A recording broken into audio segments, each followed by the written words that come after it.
नमस्कार दोस्तों, एग्जामोफोबिया YouTube channel में आप सभी लोगों का स्वागत है। आज हम लोग बिहार समग्र स्पेशल जीएस का तीसरा पार्ट चर्चा करेंगे, जिसके तहत 50 प्लस एमसीक्यू, साथ ही में उनका कुछ डिस्क्रिप्शन भी चर्चा करेंगे। तो चलिए देखते हैं क्वेश्चन नंबर पहला। क्वेश्चन नंबर पहला है, बिहार की कैमूर क्रम की चट्टानें निम्नलिखित में से किस जिले में अधिक पाई जाती हैं? बिहार के कैमूर क्रम की चट्टानें निम्नलिखित में से किस जिले में अधिक पाई जाती हैं? तो पहले का जवाब है, सही आंसर है बी आंसर। बी ऑप्शन सही है, कैमूर में ही बिहार की कैमूर क्रम की चट्टानें पाई जाती हैं। नेक्स्ट है क्वेश्चन नंबर दूसरा, वनों से प्राप्त पदार्थों पर आधारित बिहार राज्य का कौन सा उद्योग देश में प्रथम स्थान पर रखता है? वनों से प्राप्त पदार्थों पर आधारित बिहार राज्य का कौन सा उद्योग देश में प्रथम स्थान पर रखता है? तो इसका सही जवाब है, दूसरे का सही जवाब बी ऑप्शन, लाख का उद्योग जो है देश में प्रथम स्थान पर है, जो बिहार में। नेक्स्ट है क्वेश्चन नंबर तीसरा, बिहार राज्य में गंगा के उत्तरी मैदानों में कौन सी मिट्टी पाई जाती है? बिहार में गंगा के उत्तरी मैदानों में कौन सी मिट्टी पाई जाती है? तो वहाँ पर जो है दलदली मिट्टी भी पाई जाती है, बाल सुंदरी मिट्टी भी पाई जाती है, नवीन जलोढ़ मिट्टी भी पाई जाती है, यानी उपरोक्त सभी प्रकार की मिट्टी पाई जाती है। डी ऑप्शन सही है। नेक्स्ट है क्वेश्चन नंबर चौथा, बिहार राज्य में गंगा के दक्षिणी मैदान में कौन सी मिट्टी पाई जाती है? इससे पहले वाले क्वेश्चन में उत्तरी मैदानों में पूछा गया था, अब यहाँ पे दक्षिणी मैदानों में पूछा जा रहा है। तो इसका सही जवाब है डी आंसर, उपरोक्त सभी प्रकार की मिट्टी पाई जाती है। कौन कौन सी? बलथर मिट्टी पाई जाती है, करैल कैवाल मिट्टी पाई जाती है और लाल मिट्टी पाई जाती है। ये तीनों मिट्टियां ही दक्षिणी मैदान पे पाई जाती हैं। आगे बढ़े, देखते क्वेश्चन नंबर पांचवा, बिहार में ताल मिट्टी की प्रधान फसल कौन सी है? बिहार में पाई जाने वाली ताल मिट्टी की जो प्रधान फसल, मुख्य फसल क्या है? तो इसका सही जवाब है बी ऑप्शन, दलहन, तिलहन और गेहूं जो है इस ताल मिट्टी में उगाए जाते हैं मुख्य रूप से। अगला है क्वेश्चन नंबर छठा, पटना कलम शैली के संबंध में निम्नलिखित में से कौन सा कथन सत्य है? पटना कलम शैली के संबंध में निम्नलिखित में से कौन सा कथन सत्य है? पहला है, वाटर कलर पर आधारित इस शैली की शुरुआत करीब 1760 के आसपास मुगल दरबार में हुई थी। ये बिल्कुल सही है, 1760 के आसपास मुगल दरबार में इस शैली की शुरुआत हुई थी। दूसरा है, मुगल बादशाह अकबर के दरबार के दो कलाकारों नौहर और मनोहर ने इसकी शुरुआत की थी। ये भी बिल्कुल सही है। नेक्स्ट है तीसरा नंबर, 18वीं शताब्दी में चित्रकला के 3 स्कूल थे, मुगल, एंग्लो इंडियन और पहाड़ी। ये भी सही है, यानी डी ऑप्शन सही है, उपयुक्त सभी सही है। नेक्स्ट है क्वेश्चन नंबर 7वां, सम्राट अशोक के संबंध में कौन सा कथन सही नहीं है? पहला ऑप्शन देख लेते हैं, शासन के आरंभिक वर्षों में अपने पूर्ववर्ती राजाओं की भांति युद्धों के द्वारा साम्राज्य स्थापित की नीति अपनाई। ये वाला सही है एकदम। अगला है, बौद्ध धर्म को उसने राज्य की संरक्षण दिया और देश विदेश में इसके प्रचार हेतु कार्य किया। ये बिल्कुल सही है, अशोक सम्राट ने ऐसा कार्य किया। नेक्स्ट है, उसने अपने पिता की हत्या करके राजगद्दी पर अधिकार किया। ये गलत है, ये बिल्कुल गलत है, यानी यही सही आंसर होगा। तो अपने आप ही डी ऑप्शन सही हो गया, सम्राट अशोक को महान सम्राट की संज्ञा दी जाती है, बिल्कुल सही है। नेक्स्ट है क्वेश्चन नंबर 8वां, कॉपिन की जलवायु वर्गीकरण के अनुसार बिहार का सर्वाधिक क्षेत्र किस विभाग में आता है? कॉपिन की जलवायु वर्गीकरण के अनुसार बिहार का सर्वाधिक क्षेत्र किस विभाग के अंतर्गत आता है? तो 8वें का सही जवाब है डी आंसर, CWG व AW के तहत आता है, जो कॉपिन का जलवायु वर्गीकरण है। नेक्स्ट है क्वेश्चन नंबर 9वां, बिहार राज्य के कितने क्षेत्र पर वन आच्छादित है? बिहार राज्य के कितने क्षेत्र पर वन आच्छादित है? तो इसका सही जवाब है ए आंसर, 15 से 20% जो है वन आच्छादित है बिहार के क्षेत्रफल पर। नेक्स्ट देखते हैं क्वेश्चन नंबर 10, बिहार में शीतकालीन वर्षा किस कारण से होती है? शीतकालीन मौसम में वर्षा किस कारण से होती है बिहार में? इसका मुख्य कारण है भूमध्य सागर की ओर से आने वाली चक्रवातों के कारण शीतकालीन वर्षा बिहार में होती है। नेक्स्ट है क्वेश्चन नंबर 11। 2011 की जनगणना के अनुसार बिहार राज्य में न्यूनतम साक्षरता वाला जिला कौन सा है? बिहार में न्यूनतम साक्षरता वाला जिला कौन सा है? तो 11वें का सही जवाब है ए आंसर, पूर्णिया जो है न्यूनतम साक्षरता वाला जिला है 2011 की जनगणना के अनुसार। नेक्स्ट है क्वेश्चन नंबर 12। 1905 ईस्वी में देश की सबसे पहली भारतीय कृषि अनुसंधान IARI की स्थापना बिहार राज्य में कहाँ की गई थी? देश के सबसे पहली भारतीय कृषि अनुसंधान संस्थान की स्थापना बिहार में कहाँ की गई थी? तो इसका 12वें का सही जवाब है बी ऑप्शन, पूसा समस्तीपुर में। नेक्स्ट देखें क्वेश्चन नंबर 13।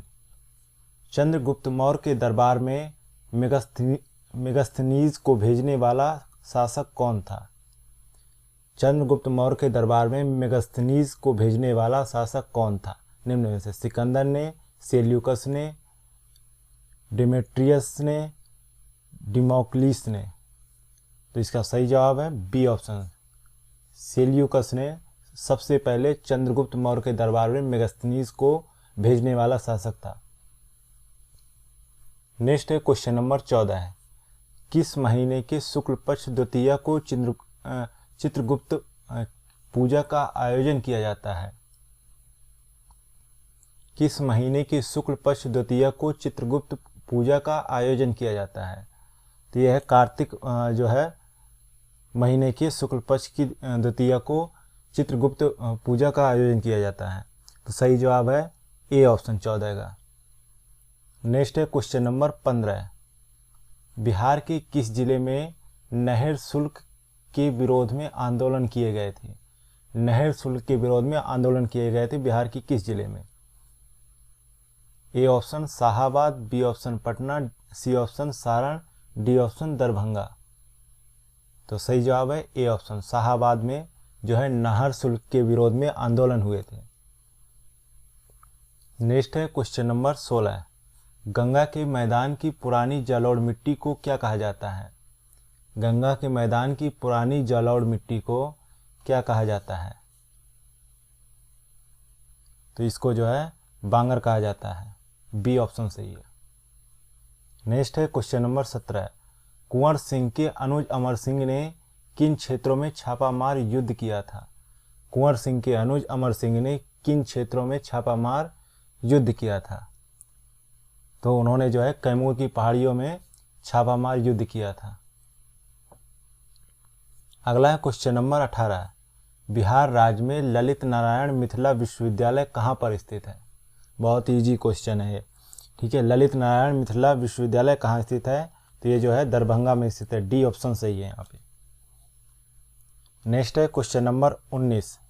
निम्नलिखित में से कौन सा सुमेलित नहीं है? एक तरफ उपक्रम का नाम दिया हुआ है, दूसरी तरफ उसका स्थापना वर्ष दिया है। ए ऑप्शन बिहार राज्य खादी ग्रामोद्योग बोर्ड, उसके सामने 1956, बिहार राज्य असैनिक खाद्य आपूर्ति निगम 1973, नेक्स्ट बिहार राज्य हथकरघा एवं हस्तशिल्प निगम 1974, बिहार राज्य निर्यात निगम 1978। तो सही जवाब बताना है कि कौन सा इसमें सुमेलित नहीं हो रहा। तो इसका सही जवाब है डी आंसर। ये जो है बिहार राज्य निर्यात निगम जो है 1978 का स्थापना वर्ष नहीं है। नेक्स्ट है क्वेश्चन नंबर 20। बक्सर पक्षी बिहार में लालसर नामक पक्षी किस राज्य से आते हैं? लालसर नामक पक्षी किस राज्य से आते हैं बक्सर पक्षी बिहार में? तो ये जो है लालसर नामक पक्षी जो है जम्मू कश्मीर से आते हैं, सी ऑप्शन सही है यहाँ पे। नेक्स्ट है क्वेश्चन नंबर 21। बिहार का सबसे अधिक क्षेत्र वाला पक्षी विहार कौन सा है? जो क्षेत्रफल में सर्वाधिक है वो पक्षी विहार कौन सा है बिहार में? तो उस पक्षी विहार का नाम है कुशेश्वर पक्षी विहार, जिसका सर्वाधिक क्षेत्रफल है बिहार में। नेक्स्ट है क्वेश्चन नंबर 22। नेपाल की सीमा को स्पर्श करने वाले बिहार के जिलों का सही समूह क्या है? नेपाल की सीमा को स्पर्श करने वाले बिहार के जिलों का सही समूह क्या है? तो पहला तो यही है कि पश्चिमी चंपारण है, फिर पूर्वी चंपारण है, फिर सीतामढ़ी है, फिर मधुबनी, फिर सुपौल, फिर अररिया, फिर किशनगंज। ये ऑप्शन सही है। नेक्स्ट है क्वेश्चन नंबर 23। बिहार में स्थित धनुषाकार झील को किस नाम से जाना जाता है? बिहार में स्थित धनुषाकार झील को किस नाम से जाना जाता है? 23 का सही जवाब है सी आंसर, गोगाबिल झील के नाम से जाना जाता है। नेक्स्ट है क्वेश्चन नंबर 24। नगी पक्षी विहार को एक पक्षी विहार के रूप में मान्यता कब प्रदान की गई? नगी पक्षी विहार को एक पक्षी विहार के रूप में कब मान्यता प्रदान की गई? तो इसको 1987 ईस्वी में मान्यता प्रदान की गई एक पक्षी विहार के रूप में। नेक्स्ट है क्वेश्चन नंबर 25। शेर शाह के पिता हसन खां कहाँ के जागीरदार थे? शेर शाह के पिता हसन खां कहाँ के जागीरदार थे? तो इसका सही जवाब होगा ए ऑप्शन, सासाराम के जागीरदार थे। नेक्स्ट है क्वेश्चन नंबर 26। भूदान यज्ञ अधिनियम किस वर्ष चलाया गया? भूदान यज्ञ अधिनियम किस वर्ष चलाया गया? तो इसका सही जवाब है 1954 में चलाया गया, सी ऑप्शन राइट है। 1954 में भूदान यज्ञ अधिनियम लाया गया। अगला है क्वेश्चन नंबर 27। पश्चिमी सोन नहर विद्युत परियोजनाओं की उत्पादन क्षमता कितनी है? जो पश्चिमी सोन नहर विद्युत परियोजना है उसकी उत्पादन क्षमता कितनी है? तो उसकी उत्पादन क्षमता है 6.60 मेगावाट की उत्पादन क्षमता है उसकी। ए ऑप्शन सही होगा यहाँ पे। नेक्स्ट है क्वेश्चन नंबर 28। अशोक के ब्रह्मी अभिलेखों को सर्वप्रथम किसने पढ़ा था? जो अशोक के ब्रह्मी अभिलेख थे उसको सर्वप्रथम किसने पढ़ा था? तो सही जवाब है डी ऑप्शन, जेम्स प्रिंसेप ने सबसे पहले इन अभिलेखों को पढ़ा था। नेक्स्ट है क्वेश्चन नंबर 29। बुद्ध के जन्म से पूर्व 6ठी शताब्दी ईसा पूर्व में भारत वर्ष 16 महाजनपदों में बटा था। इसका उल्लेख किस ग्रंथ से प्राप्त होता है? बुद्ध के जन्म से पूर्व 6ठी शताब्दी ईसा पूर्व में भारत 16 महाजनपदों में बटा था। इसका उल्लेख किस ग्रंथ में प्राप्त होता है? तो इसका जो उल्लेख है अंगुत्तर निकाय में प्राप्त होता है। इसका उल्लेख जो है अंगुत्तर निकाय में मिलता है। नेक्स्ट है क्वेश्चन नंबर 30। बिहार के रज्जू मार्ग का निर्माण कराने में किस देश की सरकार ने मदद किया था? बिहार का जो रज्जू मार्ग है उसका निर्माण करने में किस जो देश ने बिहार सरकार की मदद की थी?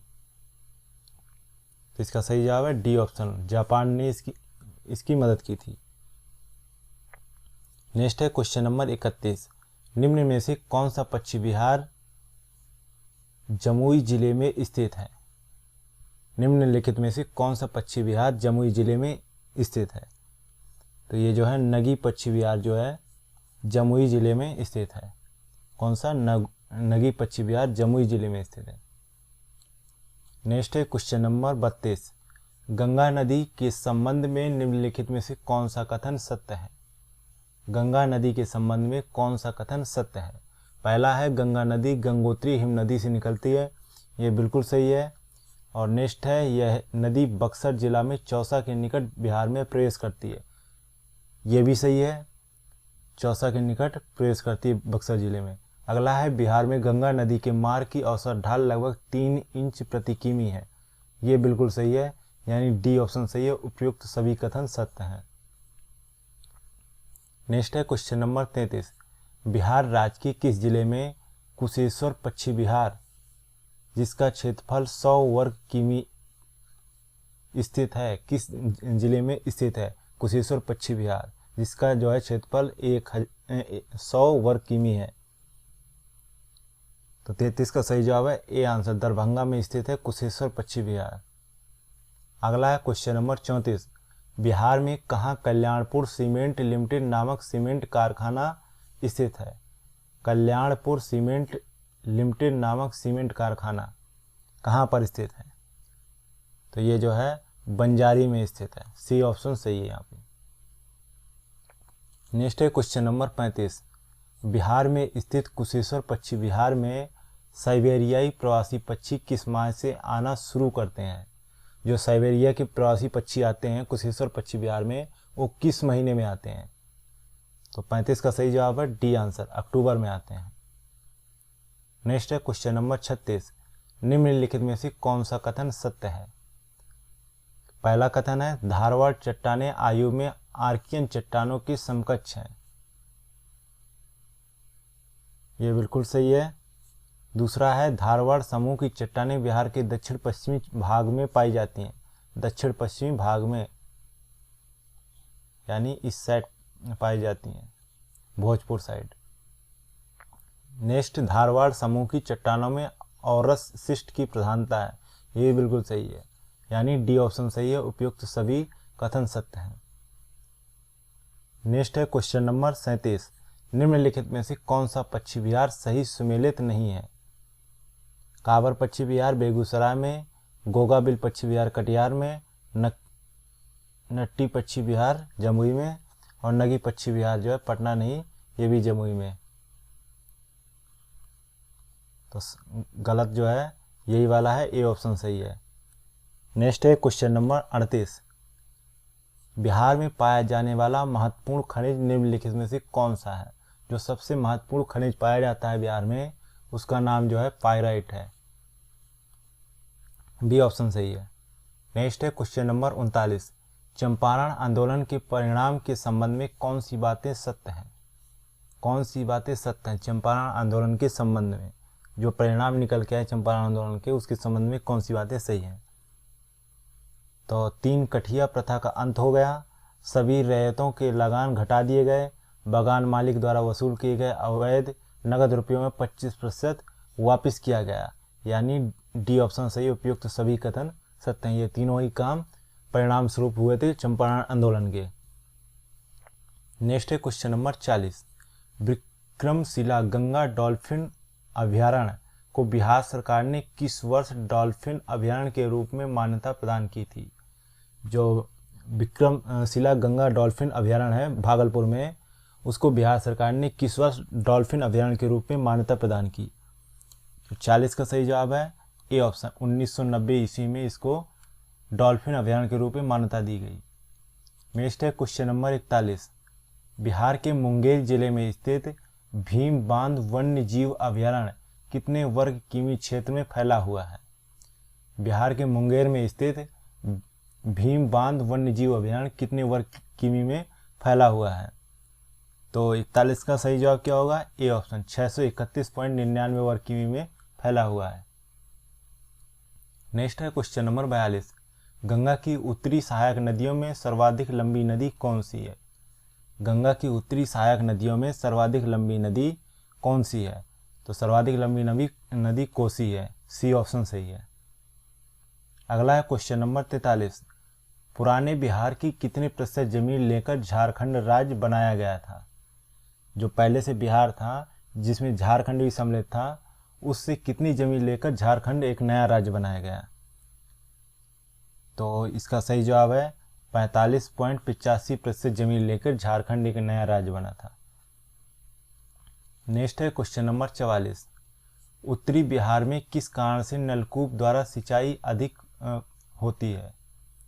उत्तरी बिहार में किस कारण से नलकूप द्वारा सिंचाई अधिक होती है?